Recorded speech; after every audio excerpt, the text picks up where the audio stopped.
सृष्टि बचपन से ही दिखने में सुंदर नहीं थी, लेकिन अमीर बाप की बेटी सृष्टि पर उसकी मां जान छिड़कती।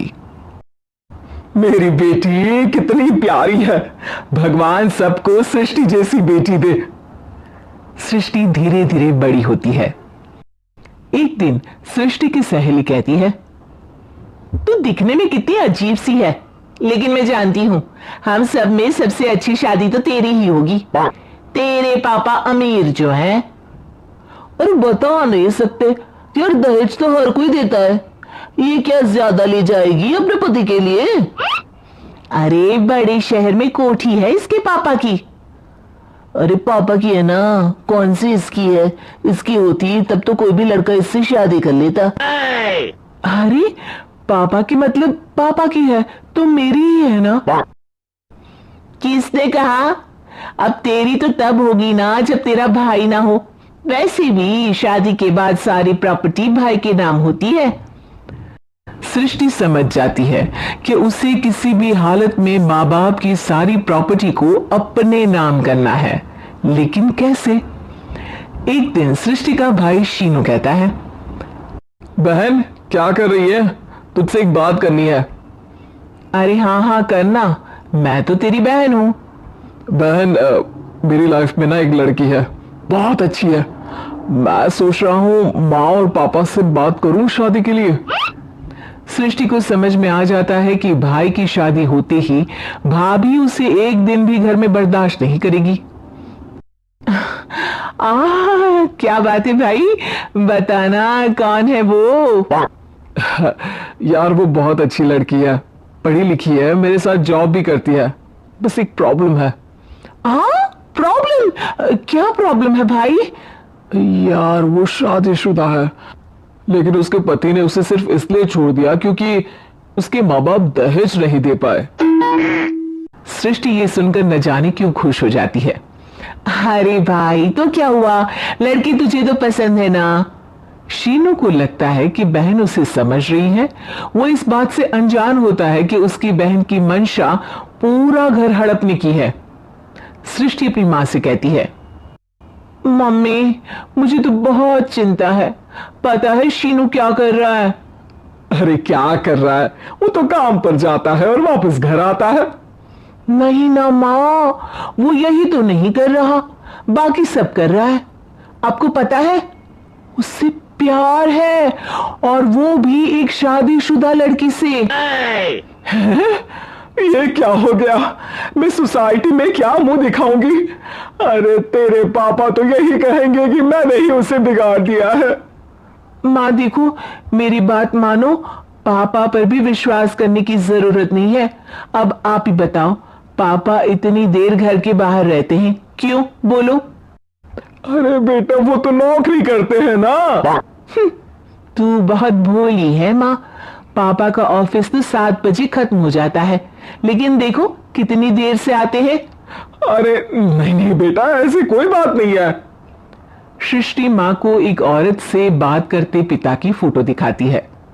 देखो माँ कैसे है पापा, मैं ना कहती थी कि पापा सही नहीं है। मैं तेरे पापा से बात करूंगी, दे फोटो मुझे। ओ माँ वो तो डिलीट हो गई। लेकिन चल तूने तो देख लिया ना, पापा से बाद में बात कर लेना, और हाँ मेरा नाम बिल्कुल मत लेना। हाँ माँ। अब क्या था, सृष्टि की माँ और पिता के बीच झगड़ा होना शुरू हो जाता है। सृष्टि के मन में क्या चल रहा था कोई नहीं जानता था। एक दिन, माँ सृष्टि के लिए एक लड़का देखा है, वो लोग शाम को उसे देखने आने वाले हैं। और हाँ माँ एक खुशखबरी, मैं और पापा मिलकर एक नया बिजनेस ट्राई कर रहे हैं। शाम को लड़का आता है, सांवले रंग का। सृष्टि को तो बिल्कुल भी पसंद नहीं आता। लड़की की माँ कहती है, लड़की का चेहरा तो कोई खास नहीं, लेकिन अगर मेरे बेटे को आप लोग सेटल कर दें तो मैं उसकी शादी आपकी बेटी से करवा दूं। सृष्टि को लड़का बिल्कुल पसंद नहीं था। उसे भाई पर गुस्सा आ जाता है। लड़के वालों के जाने की बात कहती है, माँ देखा शीनू मेरे लिए कैसा लड़का लेकर आया, न दिखाने लायक न सुनने लायक, सेटल भी नहीं, वो भी हम करे। अरे माँ, मैं जानती हूँ ये मेरी शादी किसी भी घर में क्यों करवाना चाहता है। अरे कैसी बात कर रही है बहन? तूने तो देखा ना, लड़के को मैंने ही मना कर दिया तुझसे शादी के लिए।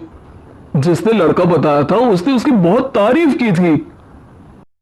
बात आई गई हो जाती है, लेकिन सृष्टि का मन शांत नहीं होता। क्या करूं, कुछ समझ में नहीं आ रहा। मेरी शादी हो गई तो ये लोग पूरी प्रॉपर्टी शीनू के नाम कर देंगे, मेरे हाथ तो कुछ लगेगा ही नहीं। तभी सृष्टि को आइडिया आता है। वो किसी वकील को फोन करती है। जी देखिए, अगर आपके मम्मी पापा का तलाक हो जाता है तो आपके पिता की आधी प्रॉपर्टी आपकी मां के नाम हो जाएगी, फिर उसे वो किसी को भी दे सकती है। सृष्टि अब मां को बेटे के खिलाफ भरती है। मां, शीनू पर नजर रखा करो, वो जिस लड़की के प्यार में है ना वो शादीशुदा है। यहां आएगी, सारा पैसा, रुपया, जमीन, जायदाद सब हड़प लेगी। पापा का भी हाल तुमसे छुपा नहीं है। ऐसा ना हो कि मैं और आप एक दिन सड़क पर भीख मांगे। हे भगवान, मैं तो जीते जी मर जाऊंगी अगर ऐसा हो गया तो।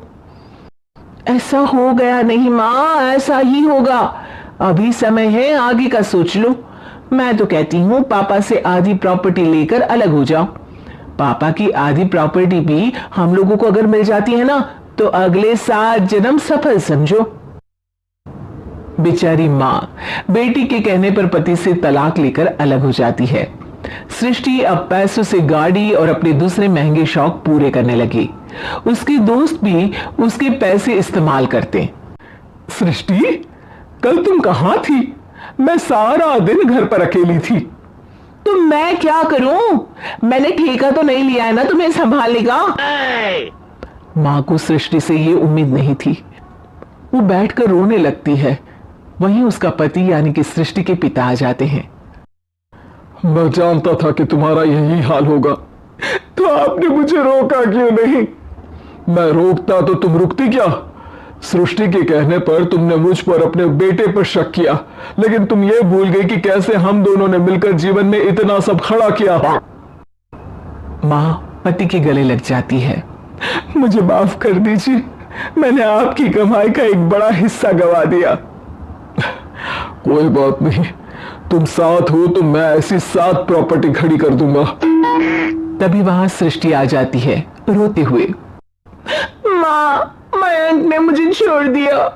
वो बोल रहा था जब तक मेरे पास पैसे थे तब तक ही वो मेरे साथ था। पापा, मां, मुझे माफ कर दीजिए।